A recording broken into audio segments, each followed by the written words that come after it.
Hi friends, అందరూ ఎలా ఉన్నారండి? మేమైతే బాగున్నాం. మీరు కూడా బాగుండాలని కోరుకుంటున్నాను. అందరికీ ఈ సంవత్సరం టెట్ డిఎస్సి రాస్తున్న వాళ్ళందరికీ ఆల్ ది బెస్ట్ అండి. ఆల్రెడీ చాలామంది టెట్ రాసి ఉంటారు. నేను ఈ వీడియో పెట్టేటప్పటికి ఎలా రాస్తారో కొంచెం కామెంట్స్ ద్వారా తెలియజేయండి. మీరు అందరూ బాగా రాస్తారని అనుకుంటున్నానండి నేను.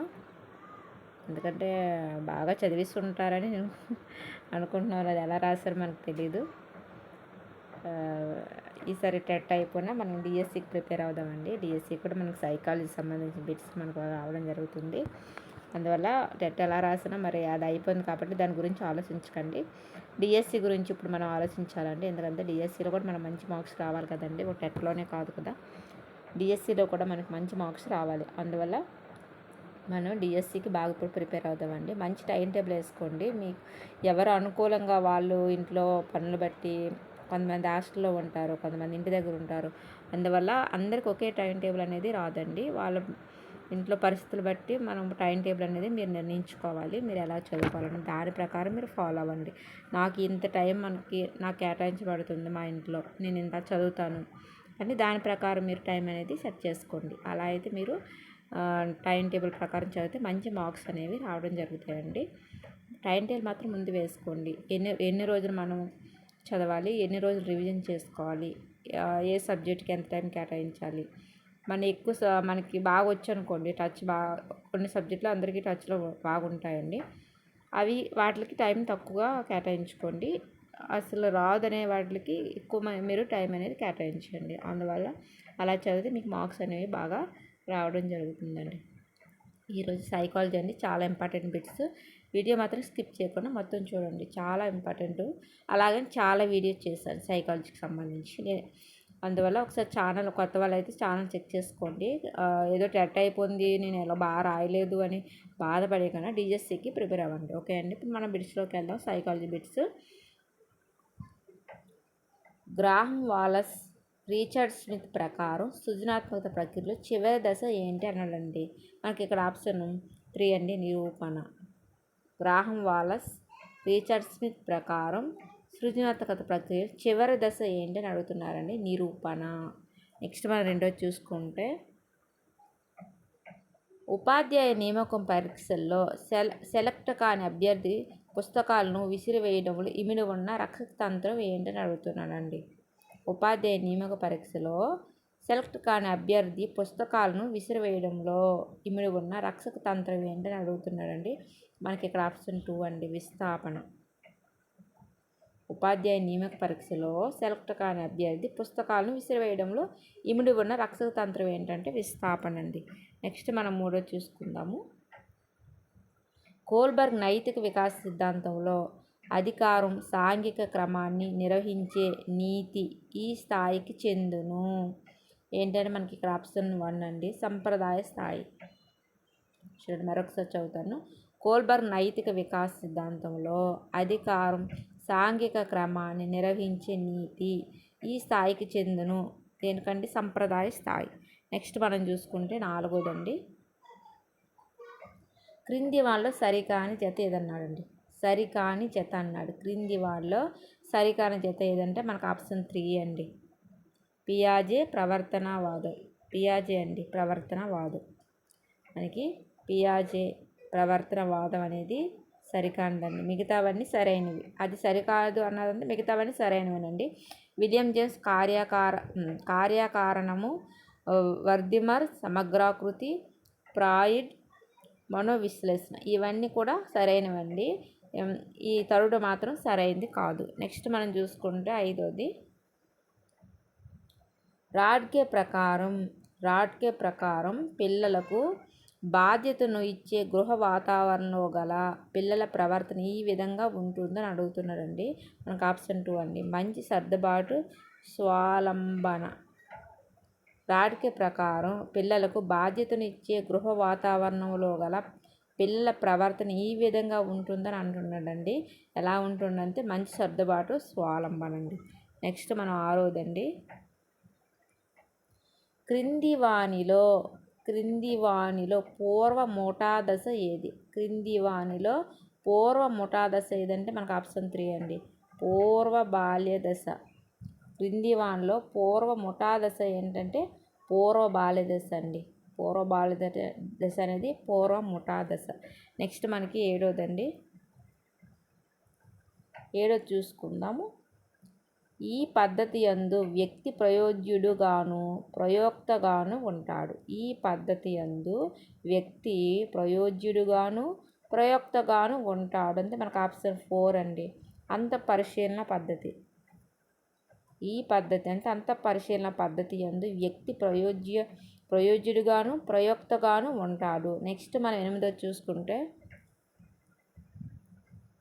8వది ఒకే విశేషకంపై ఆలోచనను కేంద్రీకరించడం అనే దోషం పియాజే యొక్క ఈ సంజ్ఞానాత్మక వికాస దశలో ఉంటుంది. చూడండి, ఒకే విశేషకంపై ఆలోచనను కేంద్రీకరించడం అనే దోషం పియాజే యొక్క ఈ సంజ్ఞానాత్మక వికాస దశలో ఉంటుంది అని అడుగుతున్నాడండి. మనకి ఇక్కడ 8వది కదండి. 8వది మనకి ఇక్కడ ఆప్షన్ 2 అండి. పూర్వ ప్రచాలక దశ. ఒకే విశేషకంపై ఆలోచనను కేంద్రీకరించడం అనే దోషం పియాజే యొక్క ఈ సంజ్ఞానాత్మక వికాస దశలో ఉంటుందంటే పూర్వ ప్రచాలక దశ. నెక్స్ట్ మనకు 9వదండి. రోషాక్ శిరామరకల పరీక్షలోని చిత్రపటాల సంఖ్య. రోషాక్ శిరామరకల పరీక్షలోని చిత్రపటాల సంఖ్య ఏంటంటే మనకు ఆప్షన్ 1 అండి, 10. రోషాక్ శిరామరకల పరీక్షలోని చిత్రపటాల సంఖ్య ఏంటంటే మనకి ఇక్కడ 10 అండి. నెక్స్ట్ మనం 9వది చూసుకుంటే భాషా వికాసం జరిగే క్రమంలో చివరి దశ. భాషా వికాసం జరిగే క్రమంలో చివరి దశ అన్నాడండి. మనకి ఇక్కడ ఆప్షన్ 4 అండి. భాష అవగాహన దశ. భాషా వికాసంలో జరిగే క్రమంలో చివరి దశ ఏంటంటే భాషావగాహన దశ అండి. నెక్స్ట్ మనం చూసుకుంటే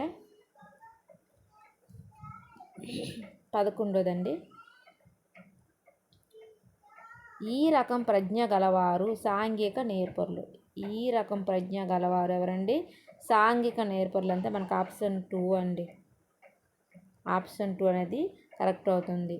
పరస్పర వ్యక్తిత్వ ప్రజ్ఞ. పరస్పర వ్యక్తిత్వ ప్రజ్ఞ అండి. సాంఘిక నేర్పరులు ఎవరంటే పరస్పర వ్యక్తిత్వ ప్రజ్ఞ. నెక్స్ట్ 12వది విద్యార్థుల సాధనపై స్మృతి ప్రభావం అనే ప్రయోగంలో ఒక సమూహ విద్యార్థుల అనారోగ్యం ఫలితాలపై ప్రభావం చూపింది. ఇక్కడ అనారోగ్యం అనేది ఈ రకమైన చరం అంటే మనకి ఇక్కడ ఆప్షన్ 3 అండి. స్వతంత్ర చరం. విద్యార్థుల సాధనపై స్మృతి ప్రభావం అనే ప్రయోగంలో ఒక సమూహ విద్యార్థుల అనారోగ్యం ఫలితాలపై ప్రభావం చూపింది. ఇక్కడ అనారోగ్యం అనేది ఈ రకమైన చరం అంటే స్వతంత్ర చరం.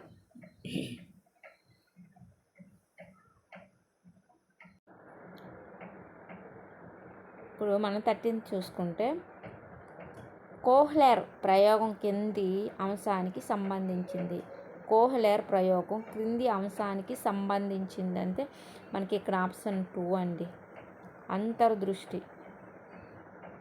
కోహ్లెర్ ప్రయోగం క్రింది అంశానికి సంబంధించిందంటే అంతర్దృష్టికి సంబంధించిందండి. నెక్స్ట్ మనం 14 చూసుకుంటే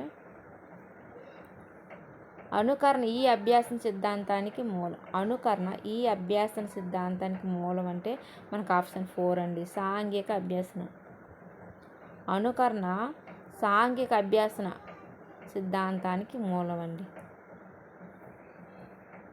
15వది మనం చూసుకుంటే అభ్యాసనానికి సంబంధించి సరైన ప్రవచనం ఏంటంటే మనకు ఆప్షన్ 3 అండి. జీవిత పర్యంత ప్రక్రియ. అభ్యాసనానికి సంబంధించి సరైన ప్రవచనం ఏంటంటే జీవిత పర్యంత ప్రక్రియ. నెక్స్ట్ మనకి 16వదండి. పావ్లోవ్ ప్రయోగంలో కుక్క వలయాకార రింగు అండాకార రింగు ఉద్దీపనల మధ్య భేదాన్ని గ్రహిస్తుంది అంటే మనకు ఆప్షన్ 2 అండి. విచక్షణ.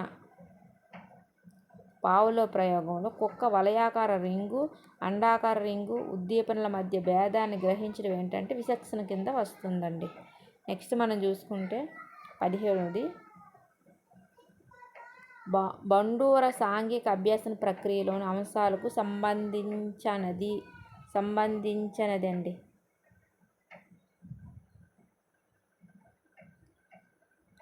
బండూర సాంఘిక అభ్యాసన ప్రక్రియలోని అంశాలకు సంబంధించినది అన్నాడండి. మనకి ఇక్కడ ఆప్షన్ 1 అండి. నిబంధన అనేది సంబంధించినది, మిగతా అవధానం, పునర్బలనం, ధారణ అనేది సంబంధించినది. నెక్స్ట్ మనకు 18వ అండి. క్రింది వాటిలో ప్రాథమిక అవసరం ఏంటి? క్రింది వాటిలో ప్రాథమిక అవసరం ఏంటంటే మనకు ఆప్షన్ 3 అండి, దాహం తీర్చుకోవడం. క్రింది వాటిలో ప్రాథమిక అవసరం ఏంటండి? దాహం తీర్చుకోవడం. ఆంగ్లం నేర్చుకోవడం, మంచి మార్కులు సాధించడం, సైకిల్ తొక్కడం ఇవన్నీ ప్రాథమిక అవసరాలు కాదండి. దాహం తీర్చుకోవడం అనేది ప్రాథమిక అవసరం కింద వస్తుంది. నెక్స్ట్ మనకి 19వ అండి. వైగోట్స్కి భాషా వికాసం 2 సంవత్సరాల వయసు గల శిశువులో ఉండే ప్రసంగం రకం ఏంటి? వైగోట్స్కి భాషా వికాసం 2 సంవత్సరాల వయసు గల శిశువుల్లో ఉండే ప్రసంగం రకం ఏంటని అడుగుతున్నాడండి. మనకి ఇక్కడ ఆప్షన్ 2 అండి, సాంఘిక ప్రసంగం. వైగోట్స్కి భాషా వికాసంలో 2 సంవత్సరాల వయసు గల శిశువులో ఉండే ప్రసంగ రకం ఏంటంటే సాంఘిక ప్రసంగం. నెక్స్ట్ మనకి 20వ అండి. సైకిల్ తొక్కడంలో, బ్యాలెన్స్ చేయడం, స్కూటర్ నడపడం నందు ఉపయోగపడడంలో ఇమిడి ఉన్న అభ్యాసన బదలాయింపు రకం ఏంటంటే మనకు ఆప్షన్ 1 అండి, అనుకూల బదలాయింపు. సైకిల్ తొక్కడంలో, బ్యాలెన్స్ చేయడం, స్కూటర్ నడపడం నందు ఉపయోగపడటంలో ఇమిడి ఉన్న అభ్యాసన బదలాయింపు రకం ఏంటంటే అనుకూల బదలాయింపు అండి. నెక్స్ట్ మనకి 21వది. ఒక గుర్తింపు ప్రయోగంలో ఒక విద్యార్థి తొలుత నేర్చుకున్న 4 పదాలకు గాను 16 పదాలను గుర్తించును. ఆ విద్యార్థి గుర్తింపు గణన స్కోర్ ఎంత అడుగుతున్నాడండి. మనకి ఇక్కడ ఆప్షన్ 1 అండి, 40.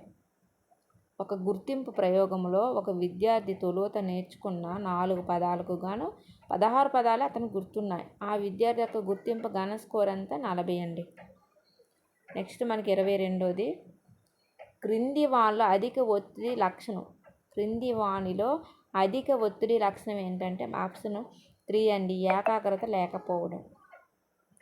ఏకాగ్రత లేకపోవడం అనేది అధిక ఒత్తిడి యొక్క లక్షణం అండి. నెక్స్ట్ మనం చూసుకుంటే 23వది. సమూహ సంశ్లేషికత తక్కువగా ఉండే పరిస్థితి. సమూహ సంశ్లేషికత తక్కువగా ఉండే పరిస్థితి ఏంటంటే మనకి ఇక్కడ అడగడం జరుగుతుందండి. నెక్స్ట్ దీనికి ఆప్షన్ ఏంటంటే ఆప్షన్ 2 అండి, సమూహాల్లో సభ్యత్వం దొరకడం సులభమైనప్పుడు. సమూహాలలో సభ్యత్వం దొరకడం సులభమైనప్పుడు సమూహ సంస్థలు తక్కువగా ఉండే పరిస్థితి అండి. నెక్స్ట్ మనకి 24వది.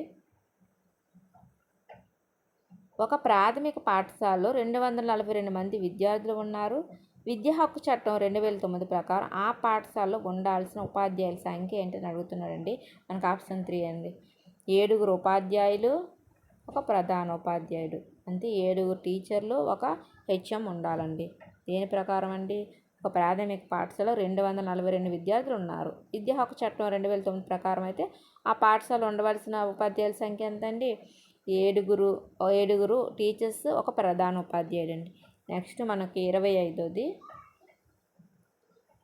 నిరంతర సమగ్ర మూల్యాంకనం కింద నిరంతర సమగ్ర మూల్యాంకనం కింది వానులు దీని మదింపునకు సంబంధించినది అన్నాడండి. మనకి ఇక్కడ ఆప్షన్ 2 అండి, విద్యా విషయక మరియు సహ విద్యా విషయక అంశాలు. విద్యా విషయక మరియు సహ విద్యా విషయక అంశాలండి. నెక్స్ట్ మనం చూసుకుంటే 26వది. మిత బుద్ధిమాంద్యులు ఇలా పిలువబడతారు. మిత బుద్ధిమాంద్యులు ఇలా పిలువబడతారండి. ఆప్షన్ 1 అండి, శిక్షణ పొందగల మానసిక వికలాంగులు. మిత బుద్ధిమాంద్యులు ఇలా పిలువబడతారంటే శిక్షణ పొందగల మానసిక వికలాంగులండి. నెక్స్ట్ మనకి 27వది అండి. విషమయోజనానికి కారణం కానిది, విషమయోజనానికి కారణం కానిది అన్నాడండి. మనకి ఇక్కడ ఆప్షను 2 అండి, ఆత్మవిశ్వాసం. విషమయోజనానికి కారణం కానిదంటే ఆత్మవిశ్వాసం అండి. నెక్స్ట్ 28వ పరీక్ష సంస్కరణకు సంబంధించి ఎన్సిఎఫ్ 2005 యొక్క సిఫార్సు ఏంటని అడుగుతున్నాడండి. పరీక్ష సంస్కరణకు సంబంధించి ఎన్సిఎఫ్ 2005 యొక్క సిఫార్సు ఏంటని అడుగుతున్నాడండి. మనకి ఇక్కడ ఆప్షన్ 1 అండి. ఆప్షన్ 1 అనేది మనకి ఇక్కడ కరెక్ట్ అవుతుంది. మౌఖిక పరీక్షలకు ప్రాధాన్యత ఇవ్వడం అండి. నెక్స్ట్ మనం చూసుకుంటే 29ది అండి. ప్రతిభావంతుడైన విద్యార్థి తక్కువ మార్కులు తెచ్చుకున్నప్పుడు తరగతి గది ఉపాధ్యాయుని పాత్ర ఏంటంటే మనకి ఇక్కడ ఆప్షన్ 4 అండి. విద్యార్థి చదువులో మరింత శ్రద్ధ వహించేందుకు ఉత్తేజపరచడం. ప్రతిభావంతుడైన విద్యార్థి తక్కువ మార్కులు తెచ్చుకున్నప్పుడు టీచర్గా ఏం చేయాలంటే విద్యార్థి చదువులో మరింత శ్రద్ధ వహించేందుకు ఉత్తేజపరచడం అండి. ఇవి మొత్తం బిట్స్ అండి. ఇవి సైకాలజీకి సంబంధించి చాలా ఇంపార్టెంట్ బిట్స్ అండి. వీడియోగా నచ్చితే లైక్ చేయండి, షేర్ చేయండి, సబ్స్క్రైబ్ చేయండి ఫ్రెండ్స్. చాలా ఇంపార్టెంట్ బిట్స్. ఓకే అండి, మరొక వీడియోతో మళ్ళీ కలుసుకుందామండి. బాయ్ అండి. అందరూ బాగా చదువుకోండి. Okay, bye.